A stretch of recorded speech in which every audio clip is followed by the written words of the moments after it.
All right, as we continue to digest the results of this election, no one better to be speaking with than Peter Hamby and Tara Palmeri of Puck. Each of them have must-read newsletters. They've been covering this campaign for the last 2 years, looking at the polls, talking to folks inside the campaign, talking to voters. Tara, Peter, you guys gotten some sleep in the last couple days? Nope. No, not really. I'm starting to feel I'm sick on today, fumes, Mitch. so if I don't make sense for a minute or two, you know why. We'll make sure to intervene. But given that we've all been living and breathing this election, I'm curious to know, as you now look back at the results and we continue to sort of take it all in, what's the thing that's most surprised you about what happened on Tuesday? You know, as people who've covered multiple presidential elections. Peter, I want to start with you. I was thinking that there's obviously been some interesting shifts in all the different voting subgroups away from away from Joe Biden and the Democrats. Like in all these discussions about like slicing and dicing the electorate, like Latinos and young voters or whatever, two things worth keeping in mind. One, the overall issue is was the economy and inflation and prices. And so when you hear somebody like me talking about Gen Z voters, I'm going deep and that's my beat. Or you hear someone over here talking about Latinos, et cetera. We have to remember that the downward pressure on Americans of post-COVID inflation was the issue. And other people have written about this, but incumbent governments of all parties and political persuasions around the world have just been wiped out. Yeah, there was an interesting Financial era. Times graphic. This year, 10 major elections, the party in power, UK, India, Japan, France, Germany, basically 0 for 10 this year in elections, regardless of their politics, right or left. Yes. And so, you know, there's only so much Kamala Harris could have done in that situation. I think she was probably the best candidate Democrats could have put forward. But Joe Biden presiding over inflation that was or was not his fault, but also being unable to kind of explain what he had done for the economy and for working people. Joe Biden, you know, famously can't explain things and speak very well. That was a problem. People didn't know what Democrats were for and what they were about. The other thing that I think is interesting is we talk about Kamala Harris underperforming Biden in certain groups among different kinds of voters. There's two ways to slice that. One, as a percentage, like margins, she underperformed Biden. But in most of these states, Kamala Harris got more votes than Joe Biden did, right? So more people showed up in the competitive states where the campaigns were waged, but Donald Trump just got more. Like more people showed up. And that's what Democrats are going to have to face, not just what Trump is going to do in office, but the fact that he could get a popular vote majority, could get 3 votes, the House, the Senate, and the Supreme Court, the popular vote, and already does have a mandate, you know? And so unlike 2017, when you had the resistance and the pink pussy hats and like the vows to fight Donald Trump at all costs, I'm just very interested to see how Democrats, both the professional ranks of the party and also just normal people, how they deal with this. Do they look inward and change, or do they keep doing what, you know, people on The View and what Joy Reid has been doing and Joe Scarborough and yelling at voters for voting the wrong way, for being racist and sexist? There are certain elements of that out there, I'm sure. But, you know, I think the party has to face the fact that they lost and Donald Trump won for real this time. Tara, you know, we knew going into this, the polls were 50-50. There's a 50% chance that each of them could have won. It wasn't surprising. You know, we each could have laid out, and we did lay out 10 reasons why each of them could win the election. So what has surprised you about what unfolded on Tuesday? I was just surprised that Trump outperformed his own internal models and polling. Like, he did better than even what his pollsters, Tony Fabrizio and John McLaughlin, came up with. Like, some of their polls just had him up by like a point. In Pennsylvania, he ended up being up by like 1.5 points in the end, right? And typically the internal polls, you know, give you the most favorable numbers. Well, for him, not for a typical candidate, but for him, when they're trying to moderate him. And like, everyone sort of, you know, they love to kind of make fun of John McLaughlin and say, oh, he always has the most rosy picture for Trump. But like, actually, and he said on my podcast a few weeks ago, Trump's going to win all 7 swing states. He did, and it Tara, was like, you're right. He did it say was that, and such that's what a happens. That's what's going to happen. yeah, it was such a remarkable comment that the New York Times picked up that line and used it, because they're like, are they really saying that? And he actually was right. And so they actually outperformed their own models. And he told me, he's like, Jersey. He's like, watch Jersey. He kept saying that over and over again. And I'm like, oh, come on. Like, I'm from Jersey. Although, like, I did grow up in a red district that turned blue, Mikey Sherrill's district. But, like, it's just, I just think that they did not think they were going to win like that. I actually think that the sloppy finish, the way that he landed the plane that final week, had them really nervous about his chances, and if they were sabotaged. One thing on that point, Tara, is like, someone texted me the other day. We talked about early voting so much, like in the press, but we also simultaneously forgot that while Trump was having that really terrible off message finish to his campaign, while Democrats were running on Puerto Ricans, we're going to win on Puerto Ricans. 50, 60 million people had already voted or were in the process of voting. So, you know, you can, when he was having a really good October, like the first weeks of October were great for him. And when Trump was airing all those, started to ramp up his spending in the swing states starting October 1, drilling Kamala Harris, the trans ads, the crime ads, the can't separate herself from Biden ads. That's when people were starting to vote. And so even in 2024, when early voting has been around for so many cycles now, like, we in the press and the political establishment continue to be like, got to finish strong. Election day is coming. Election day is like a month-long process at this point. That's worth keeping in mind too. Yeah. Actually, though, I do remember reporting 2 weeks before the election, right when early voting had started in Nevada, Georgia, and North Carolina, and Arizona. I had talked to some of the, reporters and data analysts on the ground there. And these are like, solid guys like Greg Bluestein at the Atlantic Journal, Constitution Journal, or Nevada,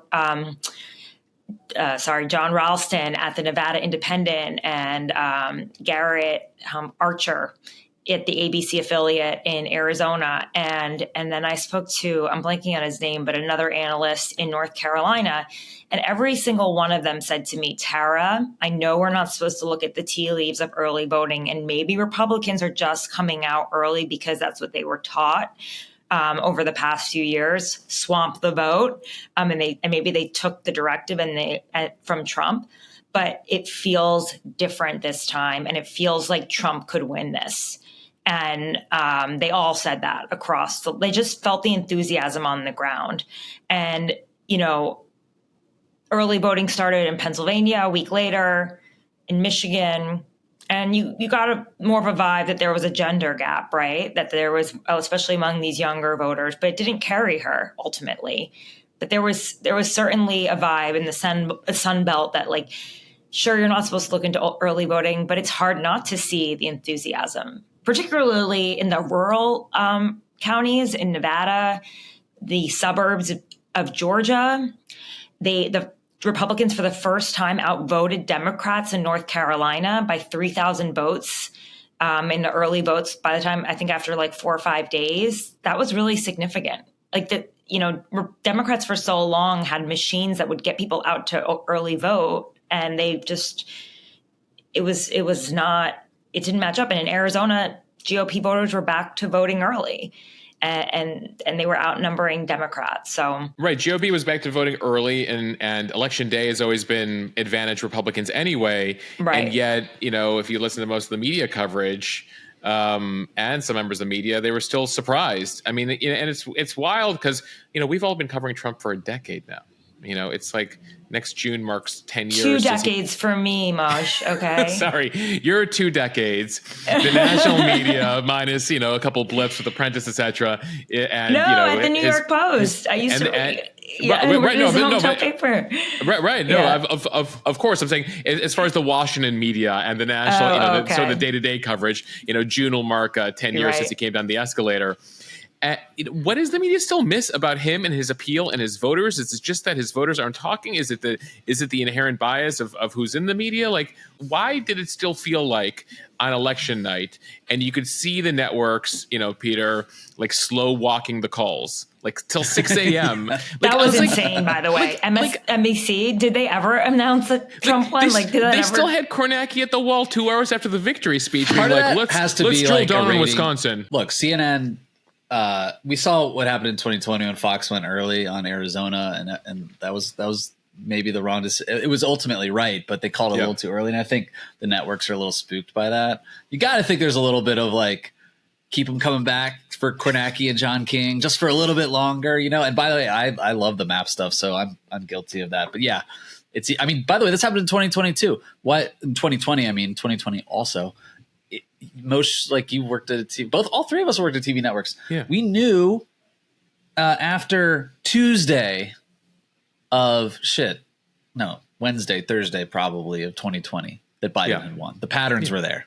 Yeah. And they were all so afraid to call the race. And they had to wait till Sunday. And by the way, it created this terrible vacuum where all the conspiracy theories and stop the steal stuff flourished because all the TV networks were so scared of Mr. Trump to call the race when anyone with a brain who'd covered elections before could see it. Anyway, I think the thing, this is going to be a big rant for me that you'll hear on Media Monday as well, Moshe. And I texted Brian Stelter this You love today. to trash the media, Peter, as well.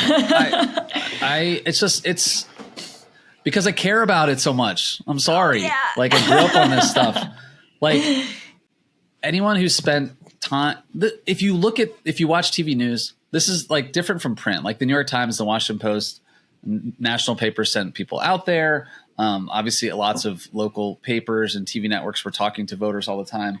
The sort of national media conversation, which is basically narrowed still to Twitter and cable news and TV news, you just don't see voices from out in the country anymore, other than in these focus groups that CNN does. Every now and then, El Reeve would go out and interview voters for CNN. Right, John King goes to Kenosha, Wisconsin, or whatever. Yeah, sure, but here's a good example.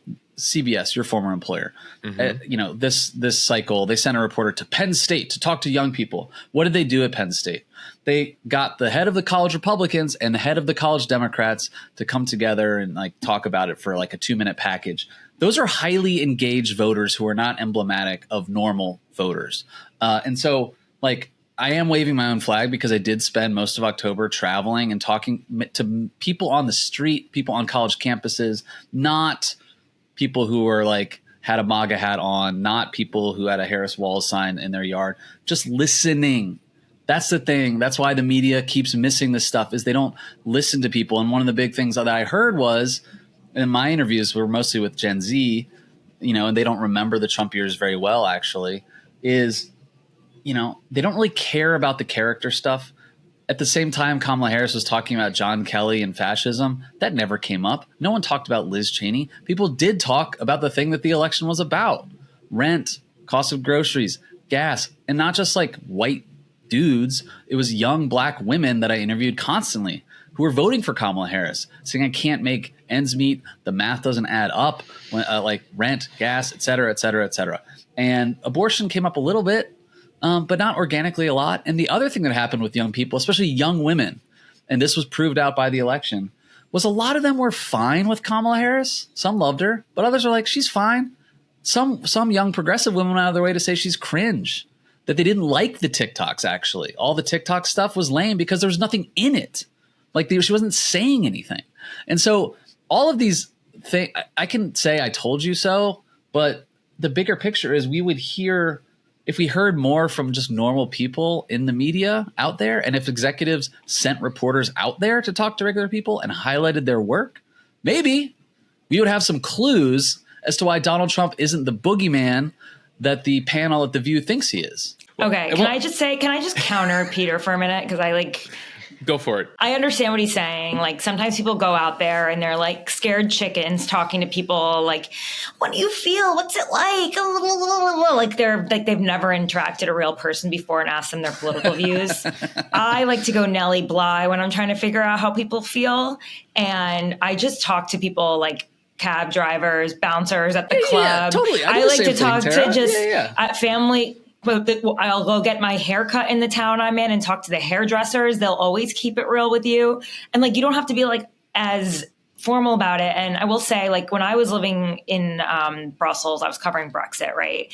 And I would like talk to all these Brits, a lot of them former labor, and they didn't know that I was Polish, like had a Polish passport, and that's how I was living there, which was a really big issue for them. They were very against migration, just like we were in this past election. I'm just casual American girl at the UKIP conference with Nigel Farage, and I'm like, talking to these old generals, asking them what's up. And they're like, oh, the Poles are taking our jobs. And it's like, if you really let people let their guard down, they're going to show you how xenophobic they are. They're going to tell you what really matters to them. And most of the time, it's about issues that directly impact them. It's not usually about some bigger moral, even for people like, even for people who want to play identity politics, a lot of the people that fit into that, like minorities that I would talk to about Trump or about, for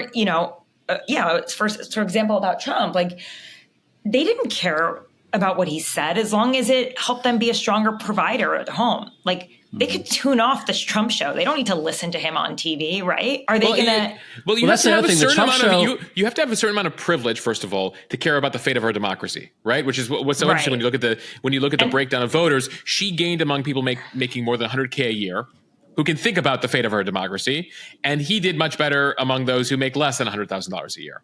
And then Peter, to the character thing, and I'm curious if you were talking about Gen Zers. I mean, Gen Zers are. Like for many of them, Trump comes on the scene when they're in middle school or junior high, right? And so they've always sort of, for them, they don't remember a pre-Donald Trump politics. So the character stuff is sort of baked in, right? Yeah. Well, there's two ways to slice it. One, the folks at Blueprint, the Democratic polling firm that Tara and I have both talked to throughout the year, they did some really good messaging polling to sort of drive Democratic messaging. And it was smart. And it was like, focus on the economy. Like there's a lot of conversation in the media, for example, about Trump bros. Like it's not just about Zinn and it's not just about Joe Rogan and podcasts or whatever. You have to talk about salient issues to their lives, like the economy, their anxiety about foreign wars, by the way, that came up all the time when I talked to young people, but that's something that really wasn't being talked about in the press as much, even though Donald Trump talked about it. But like larger than just Gaza, the idea that there's this instability abroad. They're uneasy about. There's so many other places and podcasts and writers have talked about the plight of young men in this country and questions about masculinity and the declining role of men in the workplace and on campuses and suicide rates among young men. But anxiety about the state of the world that they're growing up into with wars in Ukraine, Israel, and Lebanon, not to mention the economy. That came up a lot, actually, among young men. But anyway, Blueprint called what you're talking about Trumpnesia, where, a lot of first-time voters might have been in middle school or high school when Trump came down the escalator. And like as engaged as the three of us are, like I followed politics a little bit in high school, but like it was just all kind of background noise. And so there's the Trumpnesia thing. But then there's the other side of it, which is the world survived the first Trump administration. And to a young person, all of the, screaming and hair on fire analysis you hear in the media about Donald Trump, about him being a fascist or this or that, doesn't ring true. It sounds little boy who cried wolf. And I'm going to give you a real world example of this. I interviewed a young woman at Clemson. This is on my Twitter account. We have the video of it. Go watch it. Clemson University, Republican campus. We found one Kamala Harris voter, a young black woman. And she said this on camera. She was sort of wondering as she was talking. And she said, quote, when Trump was first elected, everyone made it seem like the world was going to end. And then she paused and goes, but I'm still here. Right. And so that sentiment that Trump can't be that bad. And you layer on top of that, prices are still higher than they were in 2020. As much as inflation is coming down on a macro level, prices are still high for like most goods in this country, higher than they were in 2020. They probably will. And so it's like, okay, she might be a little, he might be a little nuts, but we survived. and he can help me with my bank account, my pocketbook, and my rent. Maybe, hopefully, I'll take a flyer on that guy. That was a prevailing sentiment I heard.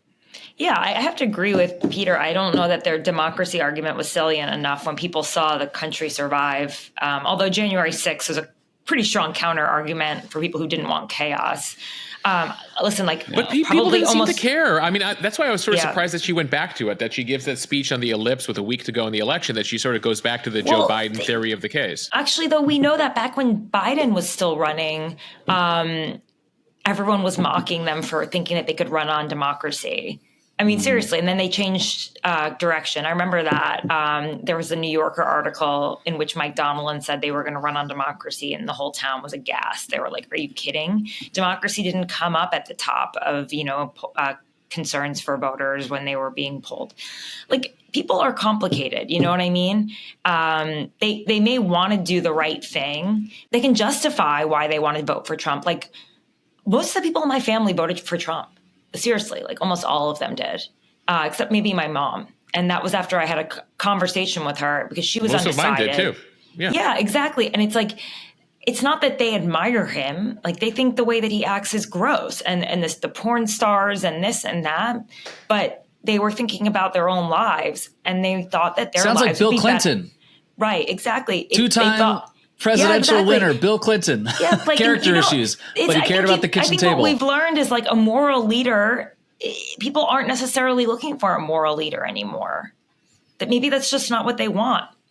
And there's so much distrust in politics, and like, she had a flawless campaign, as everyone likes to use that word to describe it. But flawless means to rehearse. That's just Joy Reid and Sunny Hostin and whatever. I've heard it a bazillion times. The whole resistance crew. They keep saying flawless. How can they say that? But it's just like, flawless also translates into politician. Like, flawless translates into insincerity. I think she had an insincerity issue because like, when she wasn't on the stump reading from a teleprompter, when she was asked very pointed questions from people who were not antagonistic, she had a hard time answering them. And I still go back to The View and that question, what would you do different? And she said, not a thing that comes to mind. And I remember talking to my editors after that came out, and I was like, I think this really matters. Like, I think this is going to be a problem. Yeah. I think this is going to be an ad. I've been told from the Trump people, they're going to pump it up.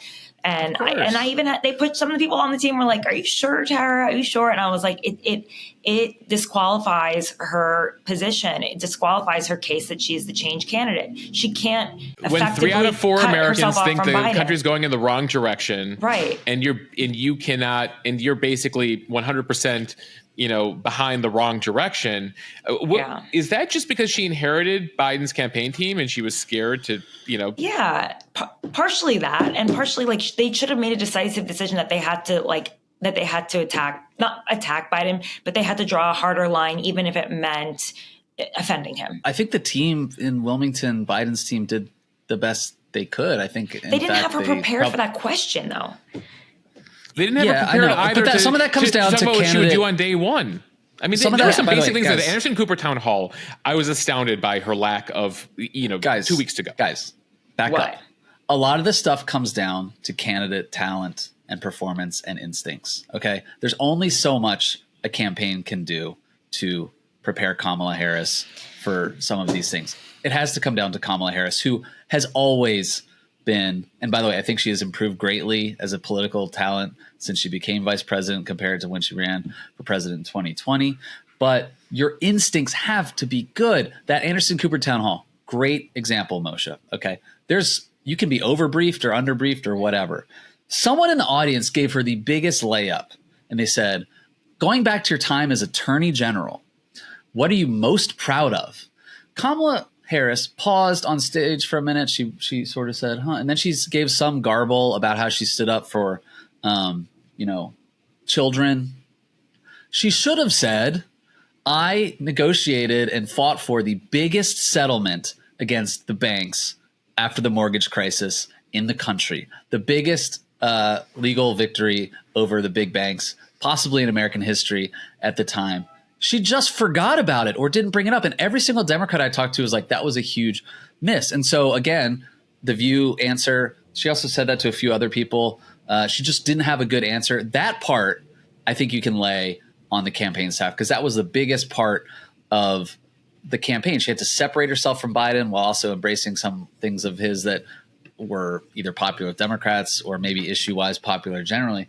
But like, there's only so much you can do. I will say, I do think there will be an ongoing question. Speaking of that mortgage settlement, the last few weeks of the campaign were about democracy and fascism and Liz Cheney. And I know that David Plouffe and the sort of, centrist Dem, Obama Dem instincts to go toward the moderate dads in Philadelphia. And by the way, the moderate dads were the Trump Biden voters in 2020 that helped Biden win. Mm-hmm. So you got to go at them. And at the same time, she was forfeiting her, previous message about fighting for the middle class, getting in-home care covered by Medicare, things that are like very popular.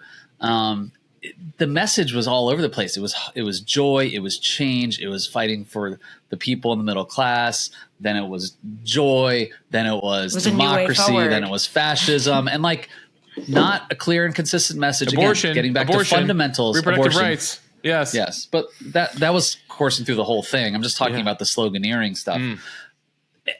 At the end of the day, like, the candidate has to rise to the occasion. I think she did as well as she possibly could have in that situation. And two, like, the fundamentals just really weren't there for Democrats. That's my take. I do think the campaign did the best job they could. They raised a shitload of money, like $1 billion. I mean, Tara, your latest is like they're in debt. They spent $1 billion in 107 days. Is it crazy? More than that, it looks like, because they're, Tim Walz is still texting for cash. $70. Yeah. Did he ask you for $70 last night? He asked 75. Me for $70 last night. I was like, Tim, give it up. Tim Walz. So, I mean, it sounds like in retrospect here, like, the loss was inevitable. Was there anything that No, I don't think it was in a different scenario where Joe Biden still, leaves in the context that he leaves in July 21st and she has 107 days. Is there a winning route given Kamala Harris's political skills or lack thereof at times? Message, what could she have done in 107 days that actually would have catapulted her to the White House? Sometimes there were moments where I would watch her and I would just feel like there was a part of me that just felt like she needed to find her voice and her message, like, in a way that was authentic to her. I felt that a lot of it was package lines and quotes ready for Instagram and TikTok, and just sort of, she was speaking in these sound bites that, like, she'd, like, kind of like how Maya Rudolph would kind of mock her. She'd, like, look into the camera and then say a line and then look aside. And it just wasn't authentic enough. She definitely had a great glow about her towards the end. And she seemed more comfortable in the space that she was in. But like Peter said, she's not, an all-star political athlete in the same way that Obama was. And I think ultimately the Democratic Party did themselves a huge disservice by not having a primary. And even though it would have been so late by the time Joe Biden dropped out. That's on Biden. That's on Joe Biden for not stepping aside. And Joe Biden picked her. He did this. No. That's not what I'm saying. I'm saying if Joe Biden had actually said, I'm going to pass the torch, if people around Joe Biden said, dude, you're too old. This was coming up in focus groups and polls in 2022. Like, if he had stepped aside and then allowed for a competitive primary where these candidates could have road tested their messages, improved their skills over time, and won a primary, like, I think they would have been better served and would have been better able to distance themselves as well from Joe Biden and his administration, which was a huge drag on. This was a referendum on the Biden economy, like it or not. And like, it's very tough. So for someone her to break who free could of that. truly say that they were different from Biden would maybe have had a stronger shot. Even if Kamala won the primary, she would have done it on the merits of figuring out a way to say how she was different than Biden and not different than Biden. Okay. Like, they're just, and I'm not, by the way, I don't buy the right wing criticism that, like, there was no primary. She wasn't vetted. Like, she's the most vetted Democrat that possibly could have run. Like, give me a break. Like, Gretchen Whitmer, Josh Shapiro, these governors, come on. Like, she had been on the international stage for several years. You don't think that Josh Shapiro would have done better? No Why governor stepping in. Moshe and I have covered these primaries. You've covered these primaries. Think about all of the highly rated rising star governors. Scott Walker. Ron DeSantis, Scott Walker, Jeb Rick Bush. Perry, Mitt Romney in 2020. They're just used to like a small press corps that follows exactly. them around. You're not used to Yeah. the big leagues. You're just not. And so you step into the limelight, it immediately gets harder. And I just don't buy the fact that like you could maybe people argue that Josh Shapiro could have been a decent running mate for Kamala Harris, but the idea that he could have been at the top of the ticket. I saw Gretchen Whitmer on CNN over the summer asked a layup question about abortion that she muffed. Like, I just think Kamala Harris was the best choice. But like this all goes back to what Tara and I are agreeing on, I think, which is like Joe Biden really bears the weight of this, and Democrats also need to get back to figuring out how to not sound like they just keep going back to the well on the Obama era feel good vibes, like wheeling out John Legend and Bruce Springsteen John Bon at their Jovi. rallies, like talking Celebrities about do not have identity, transference. talking about democracy, talking about values. It's the economy, stupid. James Carville's been right this whole cycle again, like man in the economy. He's been saying it all year. Here's the Sorry, I know other he's an thing, old too. coot, but it's true. I also think like these celebrities might not have transference because you don't really know what they stand for, right? Like you know them as entertainers, but you don't know their worldview. You don't know their philosophy. Like I can enjoy a Taylor Swift song, but not necessarily agree with her worldview, right? And that's sort of why it's interesting to see like podcasters be more influential and be bigger, endorsements than politicians, who obviously people just don't trust politicians generally, and celebrities. And like getting that endorsement from Joe Rogan at the end, I think that was huge for Trump, because you don't just one get the could endorsement from argue Joe. that the You Rogan understand the endorsement worldview. probably did more for him than all these, But Beyonce. he's been going into those. He's been doing this podcast for years. Men were moving to Trump years ago. It wasn't just but at the final last push. minute to have Joe Rogan push, I feel like that was a big thing. Don't you think? At the day before to have Joe Rogan I think it helped. endorse you? I think it absolutely helped. But like the last minute endorsement stuff, like the final week, we talked about early vote. I think people Half the vote assumed was in, though. Joe Rogan was for Donald Trump. Yeah. But Peter, didn't. I got to tell you, they were still nervous about the young voters coming out, even as the early vote was coming, especially those young men. They really needed to get them out. Like you saw we did Charlie see that. Kirk You're right. tweeting. Yeah, You saw exactly. Stephen Miller. Like they still needed the bros to come through. Yeah. They Here's weren't another showing up in actually the early interesting numbers. note, Moshe. We haven't talked enough about abortion. So Democrats, after Dobbs, Kamala Harris, like that's when she found her voice as vice president. Like she started to travel the Right. country and The talk about first issues. ever, I think she's the first ever president or VP to visit an abortion clinic. Yeah. And she was really good at rallying women. The either the gas ran out on that as an issue that could motivate Democrats alone, right? It did help them clearly in 2022. An uncomfortable thing I think that Democrats and the abortion rights movement has to reckon with is I've heard young women say this on college campuses, and probably some of them were, Trump voters. A lot of people are okay with this being decided by the states. I guarantee you the people who aren't okay are the women who have died or suffered long-term health issues because of it being banned in their states. But as a national political issue, like it or not, I mean, Trump made an effort to sound moderate notionally on abortion. And people have mixed opinions about abortion once you get into second trimester, and people are like, it's okay. It's like settled at the states. I'm not saying that's the right move, but I talked to two young women voting for Kamala Harris who were like, there's no way like abortion can be fixed at the national level right now in this election. Right. Like you would have to get the whole President, abortion Senate, discussion. House. Oh, the whole abortion discussion was oversimplified, right? The whole thing. Well, Trump's going to do a national ban. Well, no, he's not going to have 60 votes in the Senate. And he's not going to be able to do a national ban there. And he's said explicitly he's not going to sign that. I mean, we can go into details there. And at the same time, Kamala Harris can't save abortion. She can't bring Roe v. Wade back with a snap of her fingers. And in many of the key states here, like in Pennsylvania, you can hold two thoughts. You could be pro-choice and that came up in the exit polls. Right. So, of all the people who said that abortion should be legal in all cases, 30% of them voted for Donald Trump. Right. And the abortion measure, for example, in Arizona, like enshrining it in Arizona, as a law protecting abortion rights passed, and Arizona is going to vote for Donald Trump. So it's like like you said, Moshe, like you can balance You can two hold thoughts in your multiple head. And thoughts in Tara your said this head. earlier. Tara said this earlier, by the Voters way, are smart and I people. forgot. But it's also some voters are morons, but that's like not the point. There's some smart, some. But Tara said this earlier. It's important to hammer this home. People have complicated, conflicting, simplistic political views that just don't compute with we highly educated media elites. Like I met ticket splitters in I'm Ohio. not even talking about I met somebody tech. voting on like you meet people voting on weed. Like it's just like Crypto, people have mixed opinions in their taxes on heads. tips. Yeah. Listen, I've got friends who have MBAs from Columbia that voted for Trump. A lot of them are mothers, by the way, who believe in the RFK message.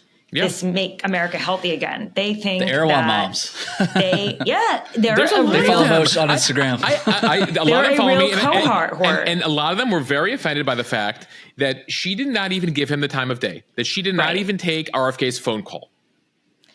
Yeah, no- and You know who when- else she didn't give the time of day to were the and by the way, we can. This is a whole separate podcast. Talk about Israel and Palestine, but the young Arab and Muslim voters I talked to in Detroit, from Metro Detroit, who were almost all of them voting for, not almost all of them, I should say, almost none of them voting for Kamala Harris.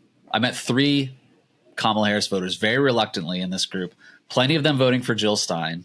Like the Democrats kind of pretended the Gaza issue had gone away after the DNC. It was still very much there. And you look at the Dearborn precincts in Michigan, and like Trump won some of those precincts. Jill Stein got like 30% of the vote. Like she would have lost Michigan anyway, looking at the raw numbers. But there were just issues that were papered over. Well, throughout I the think they were in campaign, a very hoping they could difficult surf spot on vibes. because, I mean, as a Jew, I know a lot of Jews. I know a lot of Yeah, people. I know a lot of Jews who voted for him because of that issue. And so, I think Democrats and Kamala Harris were stuck between a rock and like he was very vague about it, right? Like everyone knows where he stands on the issue, but he wasn't explicit about it. In fact, you'd have to struggle to find in interviews where he actually would bring it up. He didn't discuss it to leave open the idea that maybe he's different on this. But I think Democrats really struggled, and I think it's incredible that like the same candidate who Netanyahu wanted to win, Donald Trump, is the same candidate who many Jews moved to, is the same candidate who many Arabs and people on the Palestinian, pro-Palestinian side also didn't mind becoming president. And it's incredible when you think about it. And it speaks to just, she didn't know. I mean, she did different ads for Jews and different ads for Muslim and Arab audience, because she was trying to play both sides, which speaks to the larger issue you brought up earlier, which is like, you didn't quite know where she stood on things, and she didn't quite know either. And Tara probably has better reporting on this than I do, but the Arab and Muslim people in Michigan were getting targeted on social media with ads from like Elon Musk's group saying Kamala's a Zionist, and her husband's literally in the ads married to a Zionist. And then they would target Jews with other ads saying that Kamala Harris stands with the Gaza protesters, and those would hit the Jewish moms in Philly. And so like the amount of rat fucking that was going on outside of our field of view as reporters was probably immense, and we might never know. That's been going on for a long time. Really low key on social media, especially when they were trying to target African American voters. They've been doing that for years now. That goes back to like media. the Reagan days. Yeah. Nixon days, with pamphleting and that sort of thing. But Moshe, can I ask a question real quick? This is for Peter, actually. Lee Atwater. Peter's holding up right now a book about Lee Atwater, who invented some of the dirtiest campaigning of the modern era. Yeah. Okay, my question for Peter: what the Pluff? David Pluff went around calming everyone's nerves, telling everyone, "Don't be a bedwetter. It's going to be great. We can win all 7 states." What to make of that? And one, you've got to project confidence at the end. So I get the political tactic. He said, and Jen O'Malley Dillon both said, we're winning late deciders. Exit polls, everyone listening, they'll be revised later. We don't know. Some of the exit polls had Trump winning late deciders, and people who decided in the last weekend or the last week. And, by the way, at the end, it was, in hindsight, again, kind of a good tell that the Harris campaign was actually losing, because they were focusing so much on a goddamn comedian and talking about Puerto Ricans It's like the big messages win campaigns, big currents win campaigns, like slicing and dicing the electorate and talk about, oh, there's all these Puerto Ricans in Reading and they're going to move our direction. Like, yikes. That means you're not winning. That was that in hindsight. But Plouffe is interesting, like obviously hailed as, you know, the greatest political genius of the modern era. When he came onto the Harris campaign, it really soothed a lot of nerves in the Democratic Party. Like, okay, we pushed the Biden people aside. We got this. I assume he was behind the decision to go in late on the democracy messaging.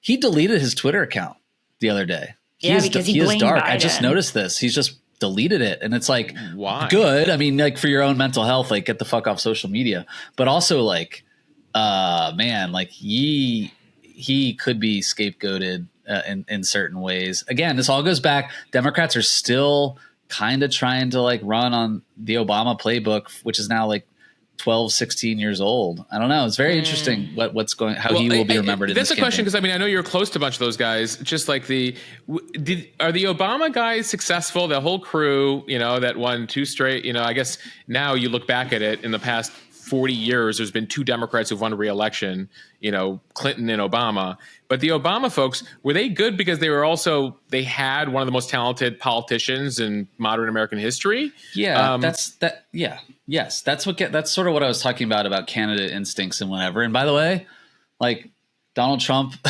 the most off-message candidate ever, but you know, unique. Yeah, like look at all the Senate races. In some of these battleground states, like Democrats, like Jackie Rosen in Nevada, she's going to win, Tammy Baldwin, whatever, Ruben Gallego, like the Senate candidates are running behind Donald Trump. And that's been a consistent thing in recent cycles where Trump is Trump. Like Trump is Trump.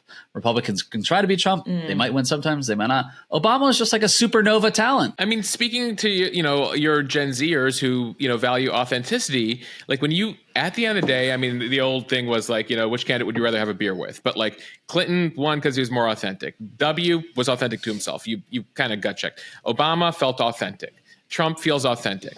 And the rest of these folks, like, you know, whether it's Harris or Clinton or Kerry or, you know, these various Democrats who've gone down, they sort of all have a similar issue. Yeah, that's right, Moshe. That's probably the big thing. We like fetishize authenticity in politics and talk about it, but you know, someone taking a victory lap right now is Marie Gluesenkamp Perez out in Washington. She's a Democrat, moderate from the state of Washington, wears flannel shirts, probably like the one I'm wearing actually, and like.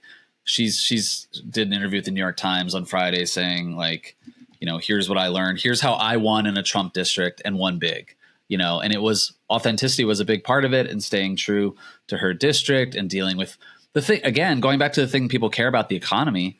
She says in this New York Times interview that everyone should read, like, I do a lot of casework in constituent services, like helping people figure out like passport, well, not her district necessarily, but like, you know, tax issues, things that the federal government can help with that are very salient to their kitchen table, their lives, their backyard.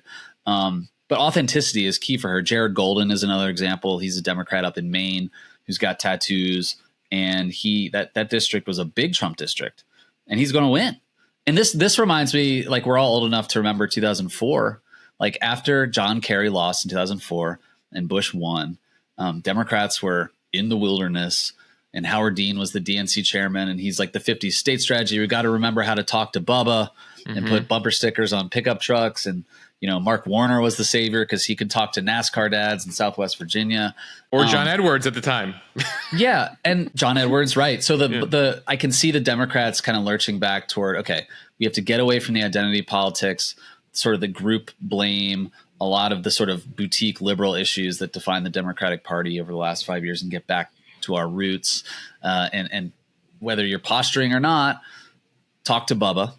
And there's that. But, you know, then again, they won in 2006 with John Tester and Sherrod Brown and Jim Webb and all these red state Democrats. And then 2 years later, Barack Obama comes along. They got an arugula eating college guy professor from Chicago with the middle name Hussein. Yes. Yeah. So it's like you never know where things are going to go. And the other thing to keep in mind there, I have questions about whether we're going to have like a resistance like we did in 2017, 2018, because Trump won a popular mandate. But George Bush just started stepping on a bunch of landmines after he won. Like there was Katrina, things went to shit in Iraq. It was just like there were car bombings and civil war all over Iraq. And so, Bush wins, popular, thinks he has a mandate. I don't know if he did. And then like by events and his own actions, and we might see this with Trump, things go sideways and Democrats come back. Like a lot of this stuff is cyclical. Oh, totally. Midterms happen. And you bring up like the 04 Democrats needing to talk to Bubba. Well, fast forward to 2012, Republicans lost with McCain. Republicans lose with Romney. Their whole thing is we have to be more appealing to Latino voters, to et cetera. And who comes on the scene 4 years later and has now expanded their party, remade their party? Donald Trump. Right, because Marco Rubio was going to be the savior, right? Jeb Bush. The autopsy report. There was the parties both have this, right? The Democrats had an 04, and Barack Obama. You would not have scripted him, but there you had it. And then same thing with Donald Trump. Donald Trump is the opposite of the autopsy report Republicans did. So it's going to be very interesting. Democrats are going to have this huge discussion, and then we'll be surprised in the primaries in 4 years who comes out of that. I guess I'm imagining debates right now between like AOC and Pete Buttigieg on like CNN in 2027. Yeah. I mean, if they go far to the left, which they probably will, you're already seeing that mudslinging. I don't think they'll go far to the left. Oh, well, people are. Tara, I think there'll be a fight in the primary as to what the party will be. Right. But I think like the whole Bernie, Liz Warren, AOC wing is going to say you're not being progressive enough. That's what they're already saying. Yeah. Yeah. And like, that's why we lost the upper Midwest, right? Like we closed on democracy or whatever which they care about, but we didn't close on, and Bernie put out a statement on this. The Democratic Party has forgot the working class. This goes back to my Biden point though, by the way. Joe Biden was the first president to walk a picket line. Joe Biden's name is scribbled all over those building projects. Like when you see signs for them across the country, like he did a lot for the middle class. He just didn't communicate any of it very well. But yeah, there's like a style.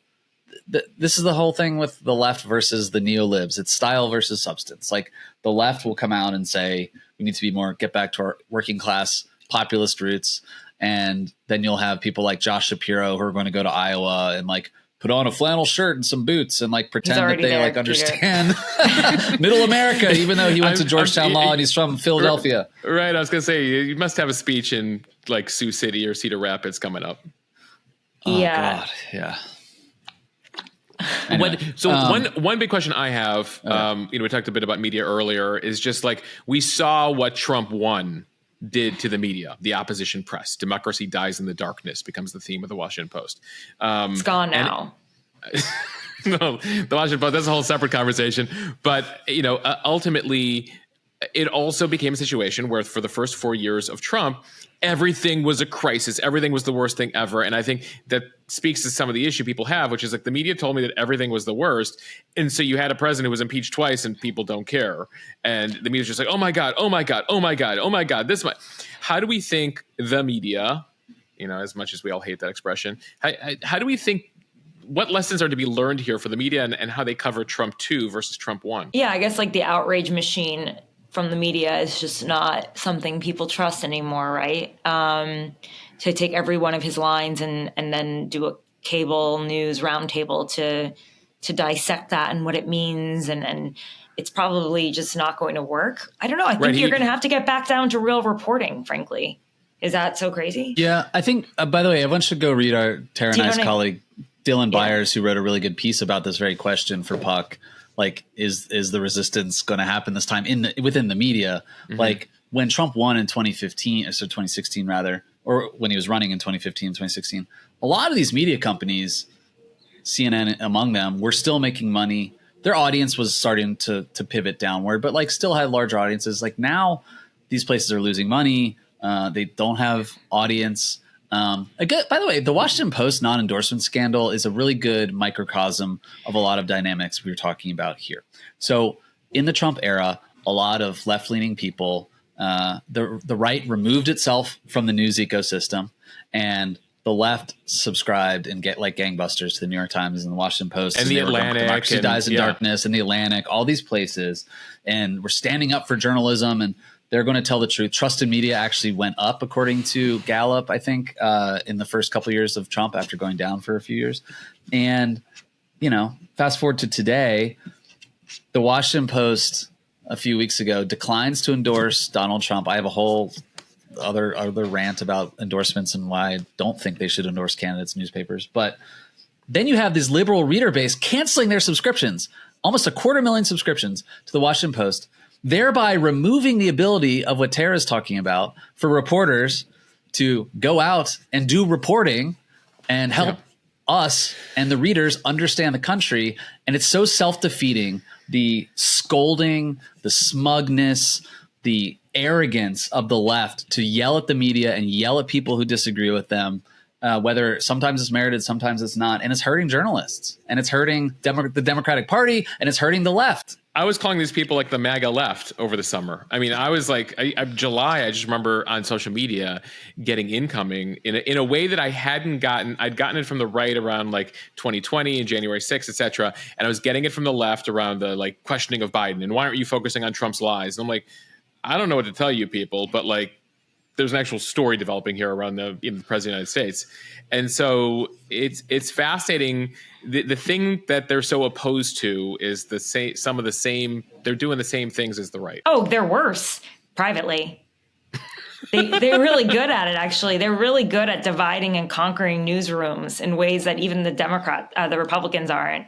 They're just way more savvier in managing the press. Like, they know how to make you feel like you're lost in the wilderness, and they were able to like use access to pretty much hide Biden, right?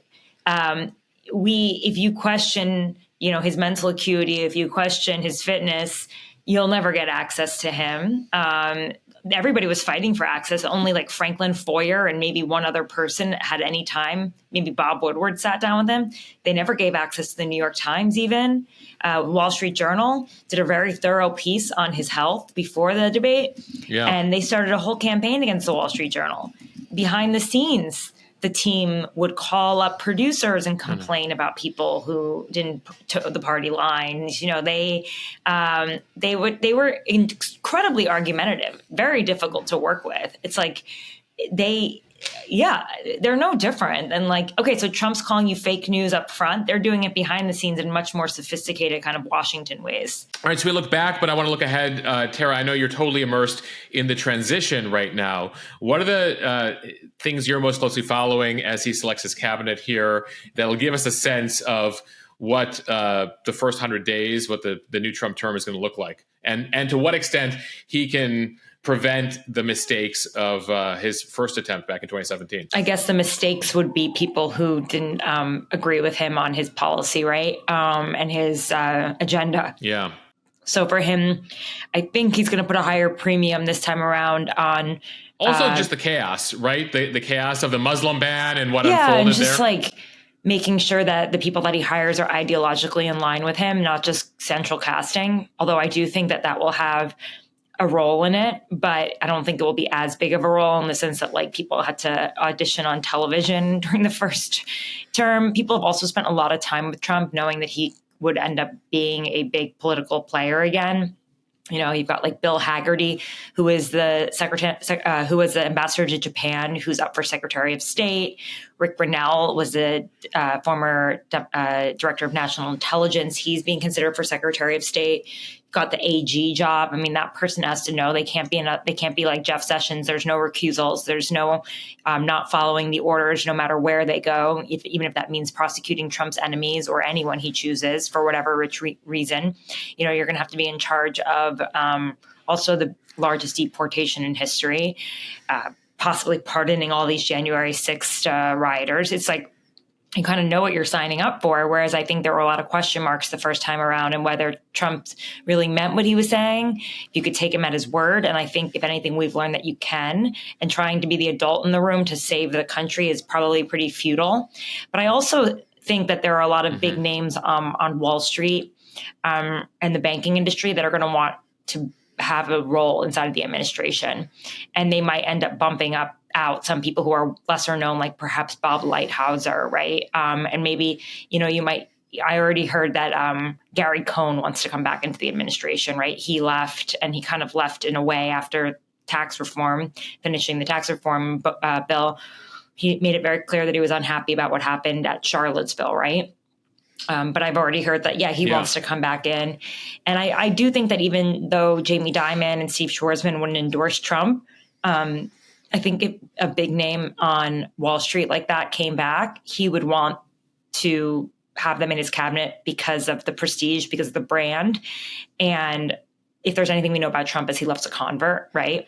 And I think and I was going to say, but these are serious people, and the big concern was that he would have a bunch of loyalists, no guardrails, etc. But some of the names that you state here are not. These are serious people who know what they're doing. They are serious people. So it depends on do they understand the environment? It seems like they do, and they think they can work within it, and they're happy to carry out his tasks. I mean, at least for now.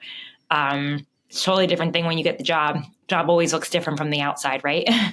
But Haggerty has really formed a close relationship with Trump. He's been traveling around with him on his plane. John Polson, who may be up for Treasury Secretary, has raised tons of money for Trump.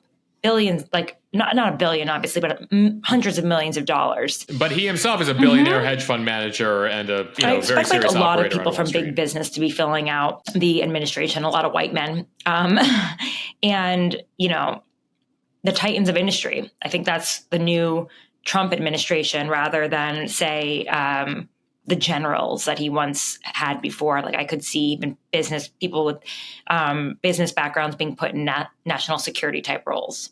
And so those are the big jobs right now. And Secretary of State, everyone's fighting for that. And whoever doesn't get it will probably get National Security Advisor.